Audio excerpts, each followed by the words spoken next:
Yesterday, I shared my investment portfolio, which is now just over £15,000, and I'm really proud of this number, but it hasn't been an easy journey.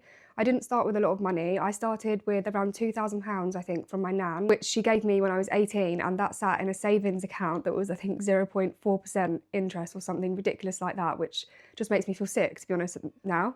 But I didn't know any better at the time. I didn't know enough to start to ask any better questions. So it sat there for around 6 or 7 years before I learned about investing. Whilst building my portfolio, I've also been on a number of different salaries. I started on, I think, 33,000 when I was a veterinary nurse. This then went down to 27,000 when I transitioned into insurance.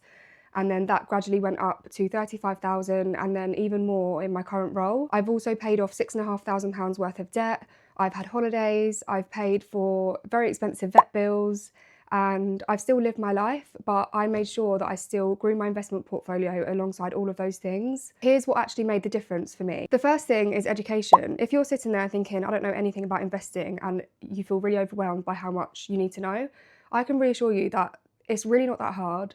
You don't need to know a huge amount. The less you know, the better, because it means that you start with no bad habits and you can start down the right path. There are so many books out there, so many YouTube channels and so many TikTok accounts that will help you with the really basic level of understanding that you need to get started. The second thing is that I dealt with my debt. I had £6,500 worth of debt that I transferred to a 0% balance transfer credit card, which meant that I could pay off that debt in regular monthly instalments. And I did start investing alongside doing this just because I could afford to. However, if you have really high interest consumer debt, this is not recommended. Number 3 is building an emergency fund. Investing is for the long term. You don't want to be investing money that you need within 5 to 10 years' time.